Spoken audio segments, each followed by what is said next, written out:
Hello, welcome back to Test Those Breasts podcast. Today I have John Chao with me to interview me about who I am as a person. Sometimes when we get cancer or any other kind of illness, that becomes your identity for a while, and we kind of forget who the person is behind that cancer because cancer isn't all of who I am. And John is going to have a conversation with me about who I was before cancer and, who I am now. So welcome, John. Thanks for having me back. It was really good to be there. Last episode where you shared about your story of discovering your cancer and also everything that you went through. But as you mentioned, we've known each other now for a little bit over 2 years. And I know you as this wonderful, caring, mentoring, bubbly personality.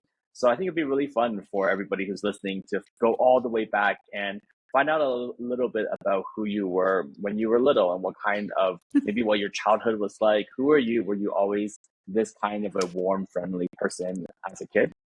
Yes. Yes, I'm Yes. John, I had such a wonderful childhood. My father is still with me. He is 82 years old and just plugging away. My mother passed away in October of 2019, and my whole life changed. I think about my childhood a lot, and I had very nurturing parents who were busy all the time. They worked, they had an amazing social life, and which we had an amazing social life. We did it all. We went camping. We went on trips. We were very privileged. I did not grow up in a wealthy family, but we were very privileged kids.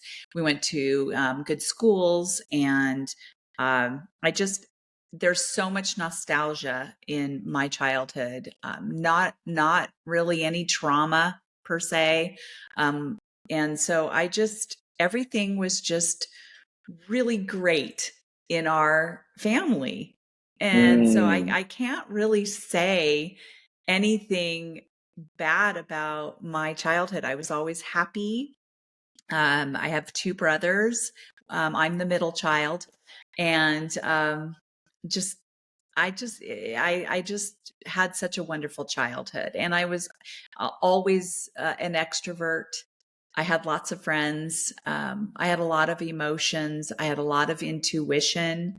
When I realized that really when I was in high school, that I had, I didn't understand it at that time. I understand it a lot more as an adult. But I had a lot of intuition of how our world would be now. And when that was, I actually decided when I was in high school that I didn't want to have my own children. I didn't want to bear any children. And boy, did I catch a lot of flack for that. From all kinds of people, except for my parents. My parents never, ever mm, made me feel like I was missing out on anything or, oh my gosh, you have to have kids and things like that. They were the only people really who actually were okay with that, and they didn't make me feel bad.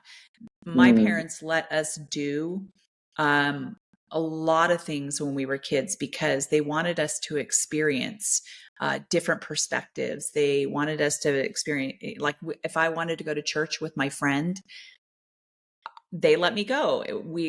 I grew up in a Jewish and a Methodist family, so we celebrated everything. We celebrated wow. Christmas, Hanukkah, Passover, Easter, the whole nine yards. Mm, Because my mom and dad really wanted us to experience all those things, and they didn't care if we decided not to be religious and follow any kind of religion. But they did want us to be able to be open enough to see what was out there. And so I just had a had a lot of really good experiences as a child. that's beautiful. Yeah. And this is my first time hearing all of this, and now everything makes so much sense of who you are, how you operate. We'll get into a little bit what you did as a profession, but why you're so good with children, why you have been and are still a really good mentor, all of these things, even how you spoke about your mother in the last episode and who she is as a person, who your dad is, how they have raised you. It makes total sense now why you Yeah. are who you are today. I love that. Thank you for sharing that. What did you like? Did you always know that you were going to move into this direction professionally when you were little? Did you care for that when you were younger? Did you study? What did you study in college?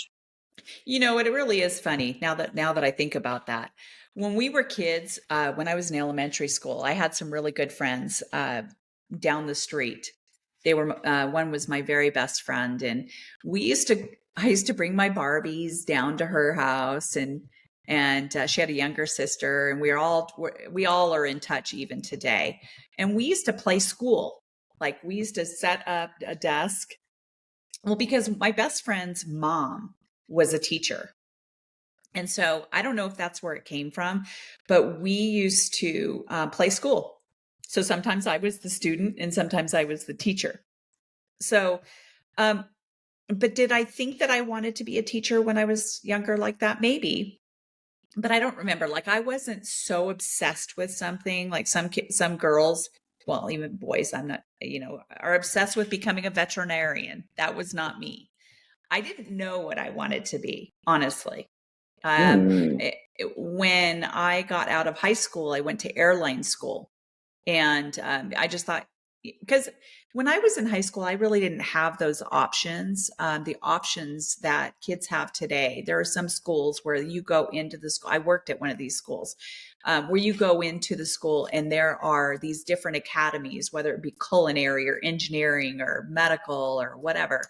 Um, and you kind of go in the direction that interests you the most, and then you can work on college credits and internships and everything in high school. I didn't have that, and I wish I had, but I kind of had to wade my way through and try different things to finally figure out what I wanted to do. So I went to airline school right out of high school and worked for the airlines for a while. I lived in Washington State and Colorado, and then I came back to Reno. But so when I came back, I was a travel agent for a while, and I thought, okay, this is going to be my new gig. Like I'm going to be a travel agent. This is what I'm going to do for a living. But then I had this kind of thought in my mind that I really liked advertising and marketing type stuff. And mainly it's because of a boyfriend that I had at that time who was in marketing. Um, and I thought, God, that's just so fascinating to me. So I started going to college at that point and working on a marketing and advertising degree. And I worked for an advertising agency, which was really, really fascinating and really loved that. And then I kind of got into, I went and worked for a law firm. So I've been kind of a jack of all trades, worked for a law firm. Mm-hmm. So I've been working since I was 14 years old. I started Wow. at McDonald's. I always say I worked my way up the food chain because literally I worked at McDonald's, and then I Yes. worked at Burger King, then I worked at Kentucky Fried Chicken. So I've just done so many different things and I was trying to find my way. So it was hard. But when I was in my, I would say late 20s to early 30s, I was like, okay, I got to do something here. I need to figure out what the heck I want to do with my life. That's when I was going to go into psychology, but then I ended up going into teaching. Um, that's how I got into teaching, really, honestly. And that's where I met my Mm, husband in 2000. I met my husband in 2002. Yeah. beautiful. I Yeah. see in my own experience some teachers who have had more limited life experience and how they're a little bit more of a black and white, straight shooter kind of person. Whereas I can really tell now why so many different kinds of kids uh, have been had affinity or even have pushed you away at one point, but you've been able to interact with so many different kinds of people because of your vast array of life experience. That's just really wonderful. Even though you're a straight shooter and you do what's best for people, you understand because you've had so much more life experience. I didn't Yes. know that either. That's wonderful. Well, I think that's one of the reasons I ended up being so good with teaching in kids because I understand the different passions and um every and I really learned that everybody comes from such a different type of childhood. And Mm, not everyone had the privileged childhood that I had. Um where I was allowed to try different things, and I had nurturing parents. Not all of my students had nurturing parents. Some kids lived in motels. And I just wanted to help students, not just by teaching them social studies or English, but to really help them find their passion in life and be able to make those connections to real life. Because when I was in school, we didn't have that. Everything was on its different island. You go to English class. I didn't know how that ever connected to social studies or how math and science connected. I didn't know any of those things. Today, correct. I do, and I help kids make those connections, and that helps them love to learn social studies more, or helps them to learn to love math Mm, more. Or so I was more wanting my kids to find the passion and to understand why it was that they were learning what they were learning in school. mm. So yeah. Man, I wish I had you as a teacher. That would have been really good. You touched on meeting your husband around 2002. I would love to find out from you how you met your husband, because even though this is a podcast about your experience with breast Yep. cancer, you mentioned in the last episode that he was integral and being a part of you when you had called and said that you didn't feel any lumps. He encouraged you, and also he's been a really great caregiver. So he's played a really big role in this journey of yours as well, and I'm sure we'll hear more about that later on in the podcast. But I'd love to find out how the two of you met.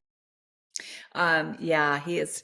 He has been wonderful, and I never thought that I would ever find anyone who would hang with me for the rest of my life. Um, when I met my husband, we actually met about a year and a half prior. I was in my first education class, and he remembered me. I was doing my student teaching in 2002, and we were in the same department, and we were in this meeting, and we walked out of the meeting, and I said, "Hey, you look really familiar to me." And he goes, "Yes." He says, "Agnes Damon's class at Worcester High School," because some of the college classes were held in classrooms at the high schools. And Got it. he remembered me from being in that class with him a year and a half prior. Wow. Okay. So, yeah, so we were in the same school. I was doing my student teaching. He was in his first year of teaching, and we just sort of became friends. We would come and visit each other at each other's classrooms. And I just remember the first time I was sitting in his classroom and we were talking about stuff, and I just realized I really like this guy. Like, I really like this guy. Cute. So we were pretty flirtatious for the rest of the semester. And at the end of the semester, I ended up inviting him to my end of my student teaching celebration. And he said, "Yeah," he goes, "I'll be there." Well, he never showed up. Oh, no, I did not And expect that. I was like, so like, oh my God, I was so bummed because I really wanted to Yes. see him.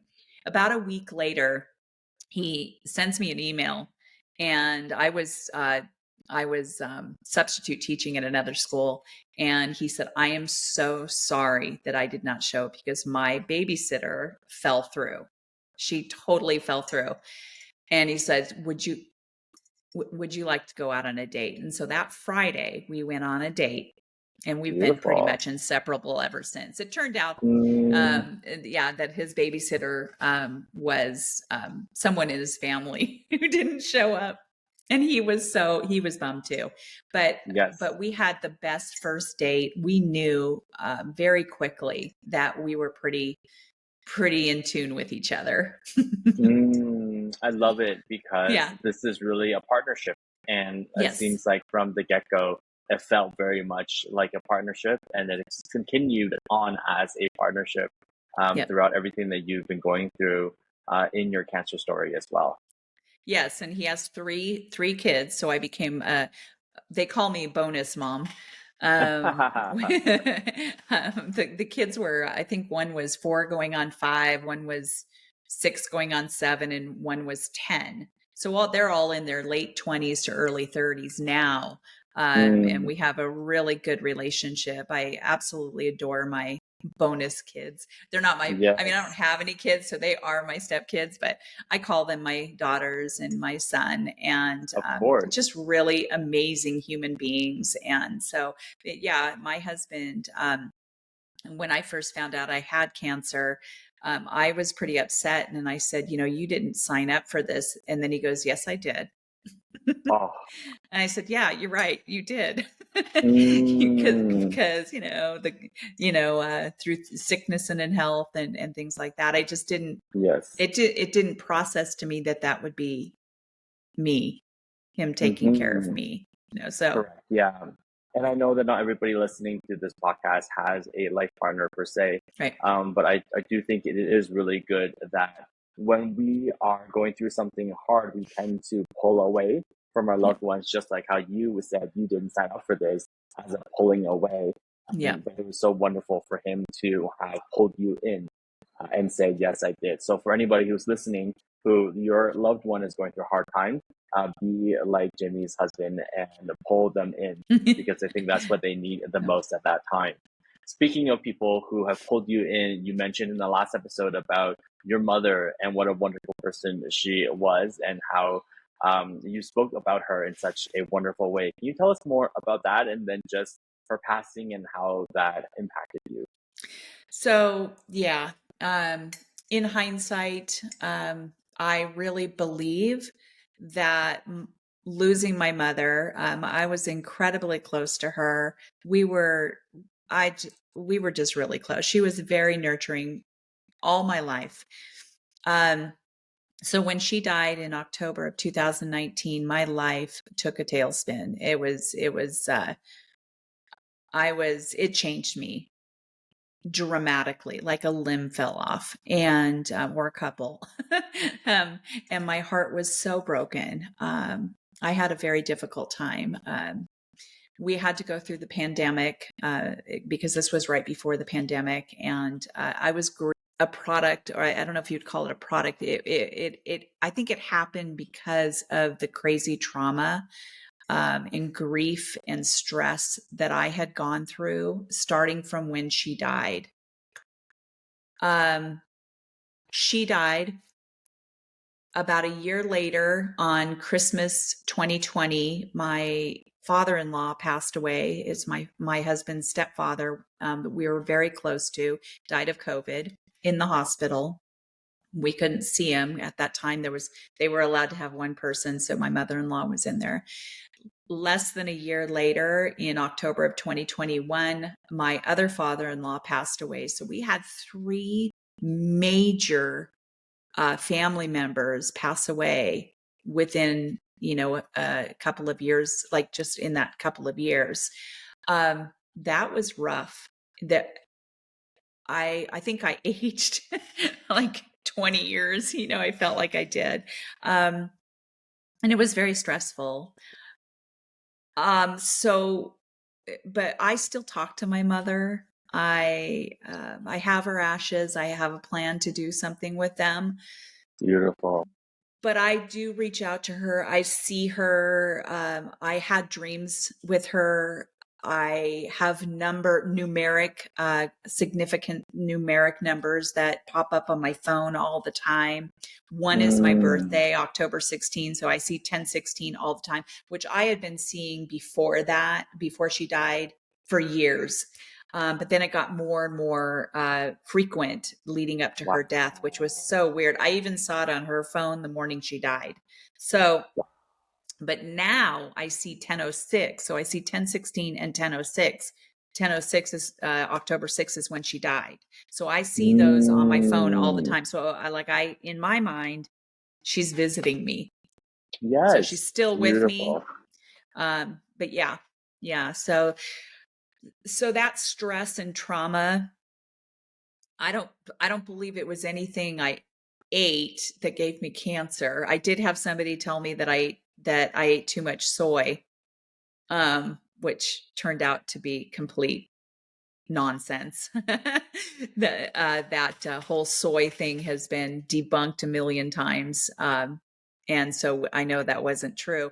I really feel that the stress and trauma of losing parents, going through a pandemic, um, the school system, I don't know if you've been watching in the United States, what's going on with teachers and schools and things like that. Very, very stressful.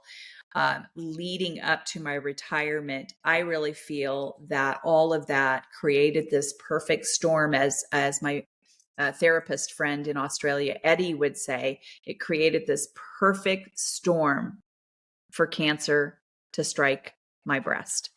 Mm-hmm. It's the compounding effect. If you had gone through all those things separately and maybe a little bit more scattered, then Yeah. it may not have had such a strong impact. And so I think it's so important for people to also be very aware of what they're going through and be open to the amount of impact that it can have on them versus just trying to put your head down and shoulder to the plow and ignore what they have gone through or ignore processing the feelings of what they're going through. Yes, for sure. And Mm-hmm. I've always been a very busy person. I think I get that out of my parents. They've always been, always had something on the social calendar, always. So I have always had at least two jobs for many, many years, at least two jobs, Mm-hmm. sometimes three. Um, I've always had a business on the side. I've always had a very busy social life. So Mm-hmm. my calendar um, has been packed for a long, long time. Yeah. And I think sometimes we get ourselves so busy that we don't know how to say no to things. Now, being a 55-year-old woman now that's been through breast cancer, I'm very good at saying no. I'm very good at Yes. boundaries. I will put up those Mm, boundaries, and not everybody likes those boundaries. no. But there are certain people that I have had to separate myself from, and not Mm-hmm. because I don't love them or like them or anything like that. There are just certain things that I recognize that might be causing some things in my life that I just can't have. I just can't. And so boundaries and saying no. One of those boundaries in saying no pieces is you just can't do it all. Yes. You've got to take some things off of your calendar, because if we are so busy and so stressed and trying to, you become forgetful almost too. Sure. And that's Yes. pretty scary in itself. And I was kind of getting to that point where I was forgetting things, and I realized that I was overflowing with too many things to Mm. do. So Well, it's very likely that our human body was not made for this modern busy world.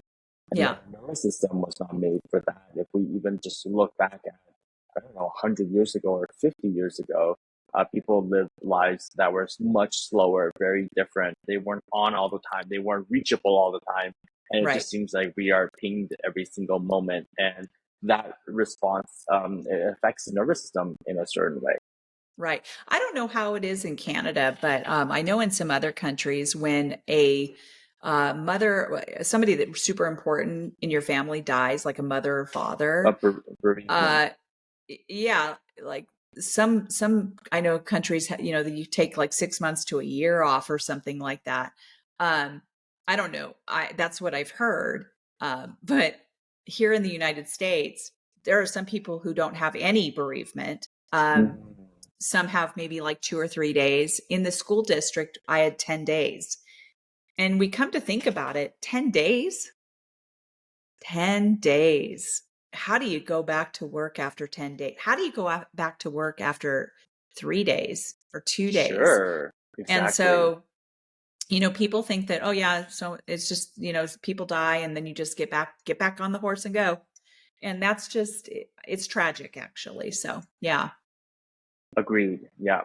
Not something that is beneficial for the person or even for the employer as well. You mentioned retirement earlier. I want to get into that a little bit because you obviously worked very hard leading up to that. You're very excited about joining your husband in retirement. And so I wanted to ask you about what your original plans were for retirement and how they shifted after your cancer experience and what you're more leaning into now with retirement. Yeah, so when I found out that I had cancer, all of our plans had changed. But we did make sure that we kept camping in that plan because we're big campers. We love camping. Mm, So when during cancer, this last year when I was going through treatment, we did have to cancel some trips. We had to cancel our trip to Hawaii and a couple of other things. And we did finally end up going to Hawaii just a couple of months ago, which is great. But my treatments, my chemo treatments were every 3 weeks. So in the third week of the treatment, that's when I was actually feeling a lot better. So we would take that third week and we would go camping. And since we're retired, we could go midweek, and so it was easy to go, and there weren't a lot of people. And that's just kind of how what we made our lives is this always had a plan to go camping. Um, mhm. so my husband pretty much kept pretty busy. He, has activities. He's a bike rider. Now he's a motorcycle rider. Yay. Because you don't want to freak your wife out or anything. But Enough, yeah, um, right? yeah, he decided to get a motorcycle right in the middle of my treatments, and I'm like, why couldn't you wait until after? Um, Right? and we were planning on going to New Orleans several times when COVID started, and we had to push that off. And we never did make it to New Orleans until I had my breast surgery, because I ended up going to the Center for Restorative Breast Surgery to have the autologous surgery, where they take the tissue from, well, they took it from my abdomen and rebuilt my breasts. And it was pretty fascinating. It was like, imagine that. This is how we get to New Orleans, because I had never been to New Orleans. And I was Mm, so excited. And we had to push it off several times because of COVID. And there we are going to New Orleans to get my breast surgery. So mm-hmm, that was really fun. We made a nice trip out of it. Um, now we are definitely camping. Like right now, I'm at my uncle's house in Tehachapi. We are visiting him, and then we're going to do some camping going back to Reno. Um, we have lots of plans. We're going to Greece next year with our kids. We are going to we were going to go on a cruise, but we canceled that because my immune system is pretty low right now because I'm on some meds for this other anemia issue that came out mm, of. I mean, I'm dealing with something else right now, which I'll get into later. But um, yes. we're planning trips. Hmm. Yeah, I love that there's so much time in nature as well because it's a very healing environment.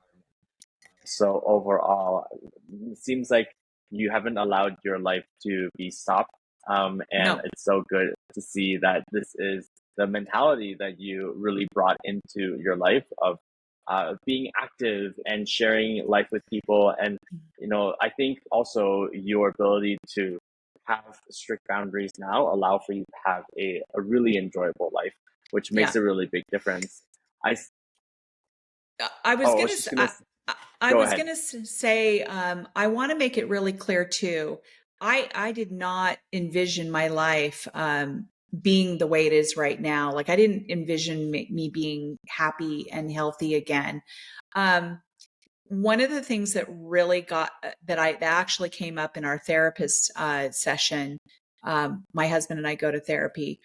Was that in February, because I'm still dealing with this anemia thing, I really felt like I had no significance. I did not feel like I had a purpose or any significance. And that is not something that I was experiencing before cancer. I had so many things going on. I had a podcast. I was Mm-hmm. putting a coaching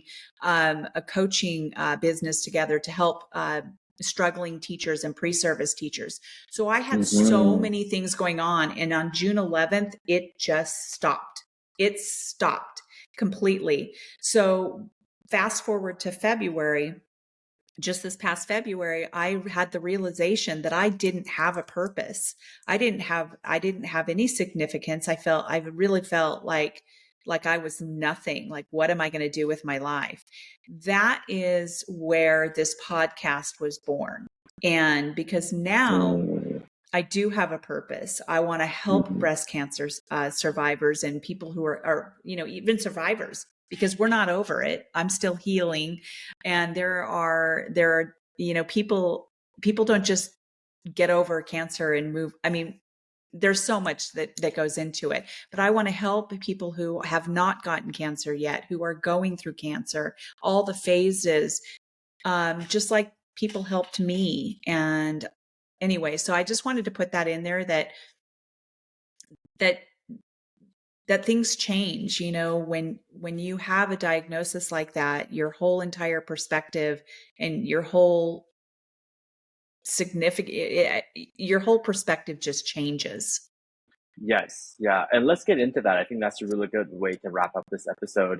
You have very clearly been able to be a very experienced teacher, and you've used that as a way to mentor other teachers who are up and coming. And that kind of personality trait of yours, this warm and caring, has done so many people so much good in the teaching world. And here you are also on this episode talking about the importance of boundaries and everything that you've learned through your cancer experience. And I see a very smooth transition from you being a mentor to teachers, because that was the field that you were in, to now you just also sharing, having significance and being able to support other women who are going or even have gone through breast cancer. Tell us a little bit more about that, how that feels to you, the natural progression of the transition. Yeah, I've always had a passion to listen and help people through some struggles, whether it be a teacher in the classroom, a pre-service teacher, a struggling teacher. Um, because of my experience with being a teacher and a mentor, I've been coaching and mentoring teachers for, 10, 15 years. Um, I feel like this is such a natural progression of going through breast cancer, because 1 in 8 women in their lifetime are going to get breast cancer. And I know how scary it is. And I want to be able to be someone who can give those people the space to feel it all, and to, help try to get them to process better. And I just feel like this is such a natural fit for me. I'm a woman. I am a thriver. I'm a survivor and a thriver. And will something else come my way someday? Maybe, probably. And I want to be able to have that help for me. And I want to be able to lend that help to other people. And so Mm, that's why I really want to be able to offer mentoring and coaching to any woman out there, or even like caregivers. Caregivers are a huge part of this. As I was talking about with my husband, this wasn't just me going through breast cancer. This was my no. husband too. And it is not easy. And the communication needs to be there. So I would like to be able to help couples as well. I am not a licensed therapist at all, but I do feel that I have the experience, and I'm still going through that experience. Again, my husband and I are going to marriage therapy, because there are so many things that I needed to learn, and there were so many things that he needed to learn, and we still are in therapy. So, I just feel like I can help people get through Mm, the different phases, because there's a lot of different phases of this diagnosis. for sure. And I think in the same way that we don't require teachers who have more experience to have a certain accreditation in order to mentor younger teachers, or we don't ask a lot of people in a lot of industries who have a ton of experience to get a certain certificate or whatnot in order to mentor or coach people. In the same way in life, you've gone through so much and you personally sought so much support probably much more than other people because you're just Right. very thorough with what you do, that I can see the translation of you having so many teachers who are grateful for your support. That will translate into so many women being very grateful for your support as well, which is just huge. Thank you, John. I have had a lot of people reach out to me privately or even in person if I bump into them in public or whatever and tell me, thank you so much, Jamie, for sharing the good, the bad, the ugly. Thank you. It has helped they say it's helped me and my perspective on what, kind of things, to say and what not to say. It's helped me Mm, understand more of what my mom went through or whatever, just for a variety of different reasons that people have said, thank you. Because one day, if I get breast cancer, I feel like you have helped me understand what I super. might be going through. And so, yeah, I mean, that's a good purpose and significance in a person's life. If I can help even one person get Mm-hmm. through this, like people have helped me get through it, my heart will be very, very happy.